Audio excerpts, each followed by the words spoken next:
Ahmed Khan, PAC News 55. If you like the video, please subscribe the channel. Thank you. बिस्मिल्लाहिर्रहमानिर्रहीम, अस्सलाम वालेकुम व रहमतुल्लाहि व बरकातहू। दोस्तों, आप अपना यूट्यूब चैनल पाक न्यूज़ 55 देख रहे हो। मैं अहमद खान आप सब दोस्तों से गुजारिश करता हूँ कि अगर आप अपने लिए पाकिस्तान के लिए आवाज़ उठाना चाहते हैं और आपको डर है कि कोई आपके लिए मुश्किल होगी, तो आप डरे मत। अगर आप ख़ुद आवाज़ नहीं उठा सकते तो आप उन चीज़ों को शेयर कर सकते हैं कि जो पाकिस्तान के हक़ में हैं, या पाकिस्तान के लिए आवाज़ उठा रहे हैं, या पाकिस्तानियों के लिए आवाज़ उठा रहे हैं, या करप्शन के ख़िलाफ़ आवाज़ उठा रहे हैं, या आपके इंसानी हकूक़ के ख़िलाफ़ आवाज़ उठा रहे हैं। आप उन चीज़ों को शेयर कर सकते हैं। मैं तो अपने लिए ख़ास करके स्पेशल दरख्वास्त करता हूँ कि आप मेरी आवाज़ के साथ आवाज़ मिलाएँ। आप अगर हो सके तो मेरे चैनल को सब्सक्राइब कर दें और शेयर करें, ताकि आपके थ्रू मैं दूसरे लोगों तक पहुंच सकूं।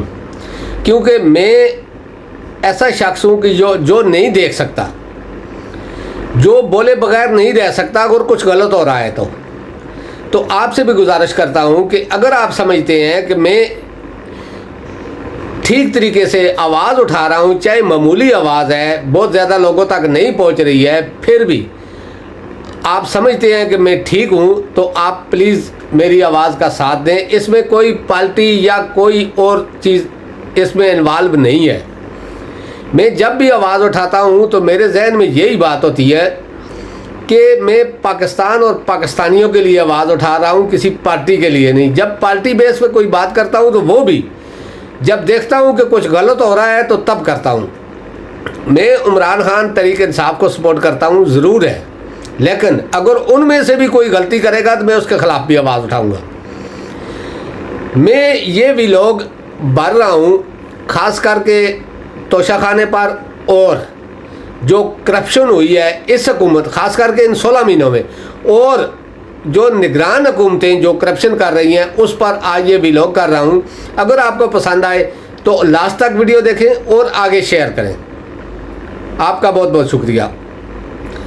तोशाखाने पर इमरान खान को तो सज़ा हो गई, ठीक है, हो सकता है उन्होंने गलती की हो सकता है इलेक्शन कमीशन ठीक हो सकता है जो जज ने जो फैसला दिया है वो भी ठीक हो, लेकिन जो सामने नज़र आ रहा है वो इसके बरक्स है।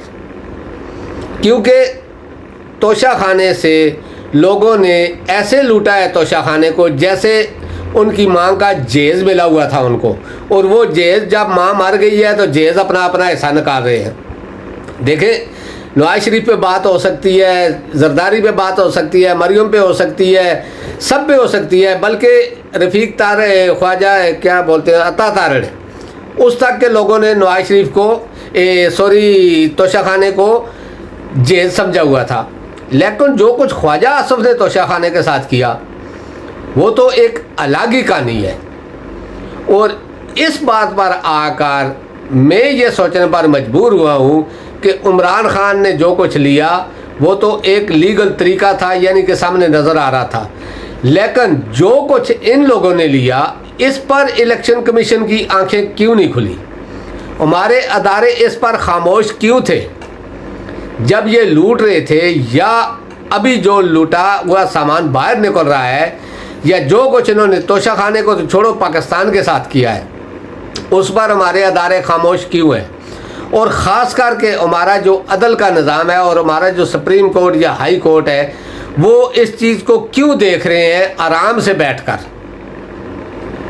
क्या उनको कोई डर है, या हो सकता है उन्होंने भी कोई करप्शन की हो? क्योंकि देखो, हमेशा करप्ट आदमी का करप्ट ही साथ देता है। जो आदमी चोर या इस किस्म का नहीं होता उसके लोग, उस तरह के ही लोग उसको सपोर्ट करते हैं। चोर कभी उठकर ये नहीं कहेगा कि जो अच्छा आदमी है उसके ये अच्छा आदमी है। चोर हमेशा चोर का ही साथ देगा, करप्ट हमेशा करप्ट का ही साथ देगा। तो इससे जाहिर यही होता है कि हमारे अदारे में भी कुछ लोग, जो अदारे भी हैं उनमें बैठे हुए लोग भी करप्ट हैं, उन्होंने भी इससे फ़ायदा हासिल किया, उन्होंने भी इस लूट मार में हिस्सा लिया, इसलिए वो इनको सपोर्ट कर रहे हैं, और दूसरी साइड में इमरान खान को सज़ा देकर जेल में डाला हुआ है।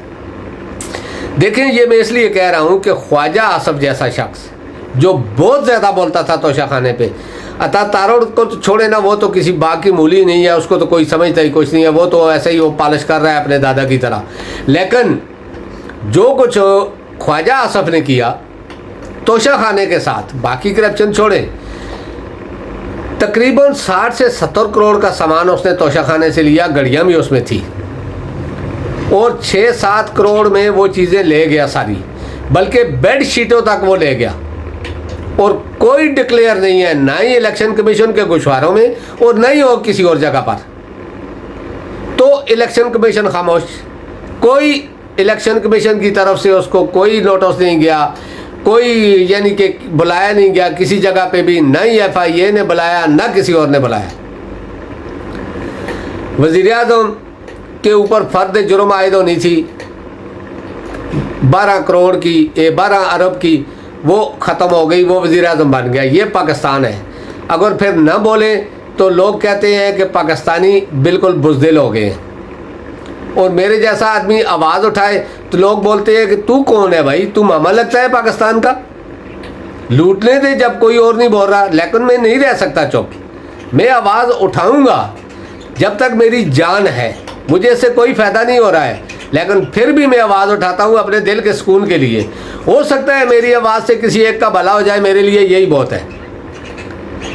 और मैं इलेक्शन कमीशन से भी पूछना चाहता हूँ, और FIA से भी पूछना चाहता हूँ, नैब से भी पूछना चाहता हूँ कि ये लोग बचे हुए क्यों हैं? क्या इसलिए बचे हुए हैं कि आप इनके हिस्सेदार हैं, या आपको कोई ताकतवर कह रहा है कुछ? अभी मुझे नहीं पता वो ताकतवर कौन से अदारे में बैठा हुआ है, लेकिन वो कुछ कह रहा है, वो आपको नहीं करने दे रहा, या आप खुद करप्ट हो इसलिए आप करप्ट लोगों का साथ दे रहे हो। अभी ये तो बात थी तोशाखाना पर, अभी जो कुछ सामने निकल रहा है, आप यकीन करो ये हुकूमत जाने के 72 घंटे नहीं गुजरे थे कि खैबर पख्तूनख्वा से ऐसी ऐसी आवाज़ें उठनी शुरू हो गई हैं कि आदमी को सोच भी नहीं सकता कि 75 सालों में इस तरह की करप्शन हुई है, और वो भी एक मौलाना के अंडर हुकूमत। मौलाना खुद भी सर पकड़ कर बैठ गया है, जहाँ पर एक वज़ीर 4 करोड़ 5 करोड़ रुपया देकर वज़ीर लगे, तो उस सूबे में क्या होगा लोगों का हाल। इस तरह की करप्शन हुई है कि कल मजबूरन इलेक्शन कमीशन को नोटिस देने पड़े और उन वज़रा से इस्तीफे लिए गए। ये सिर्फ दिखाने के लिए किया गया है, अगर असली एक्शन होता तो अब तक वो लोग विद गवर्नर विद वज़ीर आला जेल में होते, लेकिन सिर्फ दिखाने के लिए, क्योंकि पता चल गया सबको कि हुकूमत तो चली गई है, अब कुछ तो दिखाना है लोगों को, दिखाने के लिए ये सामने एक ड्रामा रचा गया है। लेकिन जो करप्शन पंजाब और खैबर पख्तूनख्वा में हुई है, सिंध को आप भूल जाएंगे। सिंध में तो एक जरदारी राज है, यानी कि उधर तो चल कोई नहीं सकता, हर अदारा उसके अंडर चल रहा है, तो सिंध में तो कुछ नहीं हो रहा। लेकिन जैसे ही ये हुकूमत गई सब कुछ खुलना शुरू हो गया। खैबर पख्तूनख्वा निगरान हुकूमत भी बिल्कुल अब ख़त्म होने वाली है। उसकी वजह कि गवर्नर के ऊपर भी तलवार लटक रही है। इसके अलावा कश्मीर में भी प्रॉब्लम शुरू हो गई है। हो सकता है 2-4 दिन 10 दिन आपको नज़र आए कि अदम एतमाद होने वाली है कश्मीर हुकूमत के लिए, जो वज़ीर आज़म है उसके साथ कश्मीर में भी प्रॉब्लम शुरू हो गई है। अब आहिस्ता आहिस्ता ये सारा कुछ खुलेगा, क्योंकि जो वफाकी हुकूमत थी उसने पूरी दुनिया से चंदा मांगा, खरात मांगी पाकिस्तानियों के लिए, पाकिस्तान के लिए, लेकिन ना वो पैसा बैंकों में गया और ना ही कहीं और गया। वो पैसा सारा जो एहतियाती जमातें थी उनमें बांट दिया गया और अपने MPA MNA को दे दिया गया, किसी ख़जाने में कुछ नहीं गया। और आवाम के लिए ये अच्छा काम कर गए कि बिजली के बिलों में भी इजाफा, पेट्रोल में भी इजाफा, सारा कुछ, यानी कि यूटिलिटी स्टोरों में आप जाएं तो आपको बाहर से ज़्यादा महंगी चीज़ें मिलेंगी। हाँ, ये फ़ायदा आवाम को देकर गए हैं कि अपना आप दिखा गए हैं कि हम कितने गिरे हुए लोग हैं। ये आवाम के टैक्स के पैसों से सारा कुछ चल रहा है। ट्रिपल टैक्स आ गया है। एक बिजली का बिल आता है, अगर 400 रुपया बिजली का बिल है, उसके ऊपर 2000 रुपया टैक्स आ जाते हैं। वो टैक्स दे रहे हैं मजबूरी के तहत, लेकिन उनको सहूलतें क्या दी हुई हैं? बिजली पूरे 24 घंटे में 4 घंटे नहीं होती, लेकिन बिल 24 घंटे का आता है। यही चीज़ें दूसरी जगह भी आप देख लें। गैस का रेट जाके चेक करें, पेट्रोल का रेट जाके चेक करें, दुकानों पे चले जाएं, सब्जी, कोई आदमी एक टाइम अच्छा खाना नहीं अच्छा खाना तो क्या नॉर्मल खाना भी नहीं खा सकता पाकिस्तान में। फिर लोग आवाज़ें ना उठाएं तो क्या करें, और ऊपर से जो कोई आवाज़ उठाता है उसको बंद कर दिया जाता था। अब हो सकता है कि ये हुकूमत चली गई है, हो सकता है हालात कुछ नॉर्मल सिमत में आए, आवाम के लिए सहूलियात हों, यानी कि सहूलियात वो तो नहीं देगी निगरान हुकूमत, तो अब आने वाले दिनों में आप देखेंगे कि क्या होता है। लेकिन ये हो सकता है कि अब ये पकड़ दकड़ शायद थोड़ी कम हो, क्योंकि उस हुकूमत ने तो अपनी तरफ से चेरी ब्लॉसम की सारी डबियाँ पाकिस्तान से ख़त्म कर दी थी। देखें, ताकत सिर्फ अल्लाह के हाथ में है, बाकी कोई ताकतवर नहीं। न ज़िंदगी दे सकता है किसी को, न कोई मौत दे सकता है, न इज़्ज़त दे सकता है, न ज़िल्लत दे सकता है, न खाना दे सकता है, न पानी दे सकता है। ये सब चीज़ें रब्बुल इज़्ज़त है। आप खामोश रहें, कोई बात नहीं। आप एहतजाज नहीं कर सकते, मत करें। मैं ये नहीं कहता कि आप बाहर सड़कों पर निकल कर तोड़ फोड़ करो। आप अपने टेलीफोन में क्लिक करके जो अच्छी बात है उसको शेयर कर सकते हो, चाहे आप किसी पार्टी से ताल्लुक़ रखते हो, ये लाजमी नहीं है, लेकिन आप पाकिस्तानी तो हैं। आप पाकिस्तान के लिए कोई अच्छी बात है उसको तो शेयर कर सकते हो। इसलिए मैं कहता हूँ कि हर आदमी का हक बनता है, चाहे वो किसी पार्टी से भी ताल्लुक़ रखता है, किसी जमात से भी, चाहे वो आर्मी का सपोर्टर है, चाहे वो सियासतदानों का सपोर्टर है, लेकिन अगर पाकिस्तान के हक़ में कोई ख़िलाफ़ बात है तो उसको भी शेयर करो और उसके मुखालिफ कमेंट करो। अगर कोई पाकिस्तान के हक़ में बात है तो उसको शेयर करो। दोस्तों, अब तक के लिए इतना ही। इंशाल्लाह नेक्स्ट व्लॉग में आपसे मुलाकात होगी। अल्लाह पाक आप सबको अपने हिफ्ज़-ए-मान में रखे। अस्सलाम वालेकुम व रहमतुल्लाहि व बरकातहू।